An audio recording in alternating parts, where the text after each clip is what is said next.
Other interesting cultural news, you have Mark Cuban claiming that majority of the media is right-leaning. The Tunnel Rump derangement syndrome is real. I'm not sure what kind of world Mark Cuban lives in, but yeah, in terms of mainstream media, in terms of the volume of media that's out there, can you name more than, especially, I mean, Fox News is kind of right-leaning. I think people have seen through that facade in terms of when you look at the internal workings of the company, their belief systems, their policies.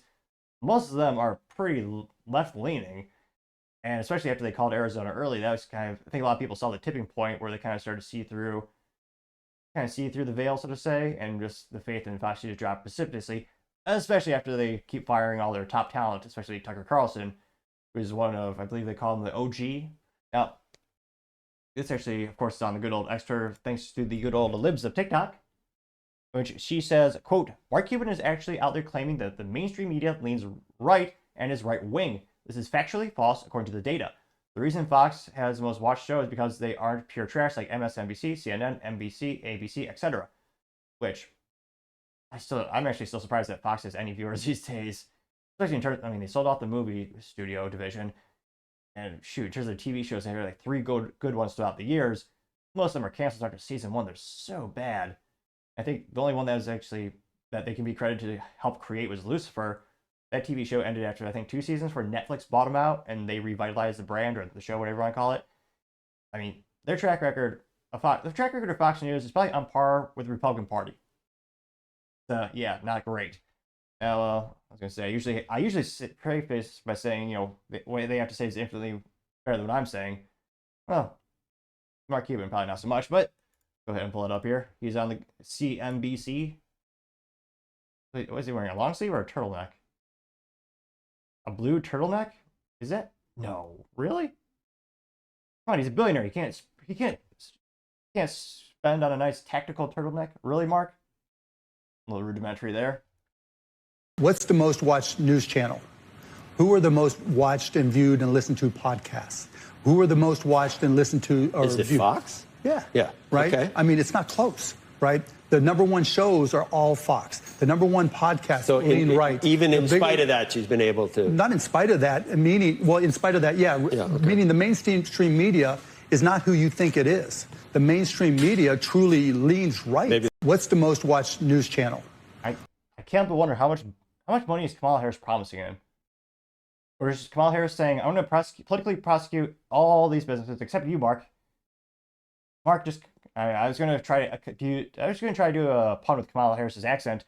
However, she changed her accent so many times, I'm not sure you could actually really mock her. Because, yeah, I can't but wonder what's she promising him in exchange for shilling for her. I mean, Mark Cuban's also said it doesn't matter if Kamala Harris changes her tax plan up to the day of the election. That's how mentally vacuous Mark Cuban is. Really? He doesn't care if she waffles on her tax plan that often? How are you supposed to reliably vote for her? If she changes her plan that often, most people aren't politically active. They're going to remember whatever policy says at a certain point. So it really is just, I mean, she'll just say anything just to get elected. Now, it didn't go as viral as I thought it would, actually. It got about 190,000 views and 5.5 thousand likes. Here's a fun little infographic, a little bar chart that says party affiliation percentage of all journalists. If look here, starts in 1971. You had 6.3% being other, 32.5% being independent, 25.7% Republican, 35.5% Democrat. In 1982, that increased to 38.5% Democrat, 18.8% Republican, 39.1% independent, 3.6% other. 1992, it was 44.1% Democrat, 16.4% Republican, 34.4% independent, 5.1% other.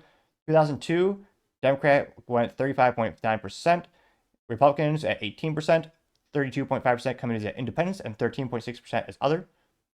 2023, 28.1% Democrat, 7.1% Republican, 50.2% independent, 14.6% other. In 2022, sorry, that's 2013. 2022, you have 36.4% Democrat, 3.4% Republican, 51.7% independent, and 8.5% other. Granted, I'm not too surprised to see the independents growing just because the vast amount of ineptitude is politically on the left and the right, and how disappointing Republicans and Democrats have both been throughout the decades. So cannot believe, one of my pet peeves, Republicans still have not repealed the NFA Act or the National Firearms Act of 1934. It's been almost 100 years, and there are some times where they had the House, they had the Senate, and they had the White House. And yet they couldn't repeal that unconstitutional piece of garbage. Really, Republicans? You had the votes, and yet they acquiesced from their duty, and they say they're pro-gun, which some of them aren't. I do appreciate their work, but yeah, really, Republicans? They yeah, quite disappointing. Yeah, so Republicans went from 25.7% in 1971 to 3.4%. Yeah, and yet Mark Cuban saying, "Oh yeah, majority of them are Republican." Yeah, I don't know about that, Mark. I don't know about that. Now, some of the top comments, you also have the first one coming from Libs of TikTok, in which she says, quote, "Aside from the actual data proving Mark Cuban is incorrect, it's so obvious that this is false according to common sense. Your eyes and your ears don't believe your lying eyes," Mark Cuban is basically saying, which, yeah, again, especially in terms of the mainstream media, most podcasts, in terms of the volume of podcasts that are out there, are overwhelmingly left-leaning. I mean, think of it. It's just astonishing how mentally vacuous Mark Cuban's statement is. I mean, ABC, NBC, MSNBC, CNN, all the major networks, they're all, not even one of them is moderately in the middle. Most of them are extreme left. Yeah, the cliche thing he's saying, oh yeah, they're mostly right-leaning. Like, I don't know what kind of world he thinks he lives in. You also have Wall Street Silver saying, quote, "Mark Cuban has gone far left.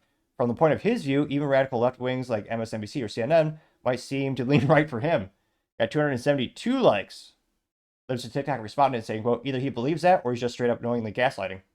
And 166 likes, which, yeah, I can't but think maybe. Again, I want to know what Kamala Harris is promising, because he's been shilling for her hard.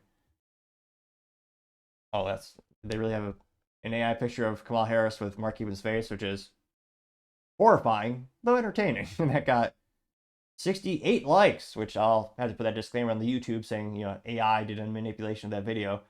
Interestingly enough, the only time, well, YouTube takes down my videos all the time, so I should always listen on Spotify and Rumble, the best streaming app, bar none. Yeah, some of the few times, and they've taken down my videos a couple times. Yeah, the ones that critique Kamala are ones that they like to delete automatically more often than not. I also have Gunther Eagleman saying, quote, "President Trump broke Mark Cuban," getting 277 likes, which, yeah, there's a famous story a little while back where Mark Cuban revealed the first time he met Trump. Apparently, Mark Cuban, I think it was after he sold his first business, Micro Solutions, and which is very similar to Top Technologies, resell and install enterprise IT and IT services for businesses. Go to toptechnologies.com. They're the best sponsor. Trump would say, "This sponsor's the best. Their founder is awesome, handsome, and brilliant." Because that's me. But in all seriousness, he sold Micro Solutions for a few $1 million as a very successful business. And apparently he went to the first time to meet Trump at a party, and he was hanging out with some millionaires, and Trump came down from like another part of the party, and he said, "Hey, welcome to the party. Hey, maybe someday you'll be up there." And apparently Trump was referring to another place of the party where they had all the billionaires hanging out. And apparently that broke Mark Cuban's brain, where he's been hating Trump ever since. And interestingly enough, also trying to copy Trump by having a couple of his own TV shows and brands. And it's a few parallels, and he's been venomously against Donald Trump ever since that moment. A lot of people saying it's Trump derangement syndrome, and yeah, and especially when Mark Cuban is saying how businesses should support Kamala Harris, which I work with many small businesses and even have with myself. I mean, most of it's been past couple years, especially with their policies, their administration has been really rough, and across many industries as well. I don't know even one small business owner who's really cheering for a Kamala Harris presidency. I know many who are praying to get Trump back in office, especially the restaurant industry or restaurant owners and those franchise owners, where, again, under the Trump administration, they passed a policy where they helped change the business tax deduction for meals and expenses. So I'll try to keep, I was going to say this ADHD comment, it's kind of parallel. It's an instance where back in the day when Trump was in office, if a business wanted to take a client for a meal, you could tax deduct 100% of the meal. Because again, you're getting food with them, you're talking about business, and you're building rapport and long-term relationships. Now, that has subsequently changed back to just the regular default, which is 50%. So now if you take out a client for business, again, you have to scan the receipt, and this is not tax advice, but in terms of the business cost, you can only tax deduct 50% of the bill. And you also had an issue where years ago, entertainment was also tax deductible if you had customers with you. That's gone completely. So it's been especially hard. And again, there are many, in terms of entertainment and restaurant, those are two huge industries that are negatively impacted by those policies. Now, In terms of the comments, let's see if there's one or two more. You have Paul Zupa saying, quote, even Fox leans left, but not as badly as the rest. As for Mark Cuban, he's simply lost and shouldn't be taken seriously. He fully indoctrinated into the religion of wokeism. He's a product of being rich. Doesn't make one wise. And 54 likes. And again, Mark does some good things. I love Shark Tank. He helps out small entrepreneurs. He does some good things. I unless he's getting cash or some guarantee of like a cabinet position, I can't, especially in the industries he was in before. I mean, I can't really comprehend the compelling reason of why he wants to support Kamala Harris.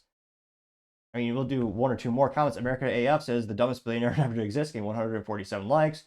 Not Jerome Powell. Somebody says Mark Cuban's retarded, getting 833 likes. Oh, geez, this is a terrible picture. American Meme says he's trying really hard to get that cabinet position.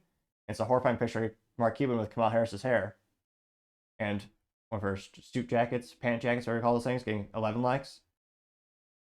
Here's good infographic. So anti-woke memes, A+ for marketing. They actually did use a meme or meme, if you want to sound fancy. He says, what a clown. It says political leanings of misinformation experts. It says not quite unbiased. Looks like it's, again, I'm going to round here, but it's about 15% very left, 42-ish% fairly left, 28% slightly left, 10% center, 4% slightly right, 0% far right, 0% very right. Which, yeah, Overton window has been dramatically shifted throughout the years. That got 23 likes. So yeah, I can't help but wonder. I mean, do you know? Let me know in the comments. Do you know any small business owner who's really cheering for a Kamala Harris presidency or a continuation of the policies that we've had the past 4 years? Let me know in the comments your thoughts, because as always, it'd be fascinating to hear what you have to say. Thank you everyone for taking the time to tune in. Again, trying to get to 4,000 subscribers by the end of the month. So if you click that button, I greatly appreciate it. Also, give me a thumbs up, thumbs down, or comment is a great way to give me some additional feedback, letting me know how I can make the show better and better. Lastly, don't forget to take the time to tell your family, tell your friends, tell your coworkers, heck, tell your enemies, tell anyone and everyone. Just stay safe, fight the good fight.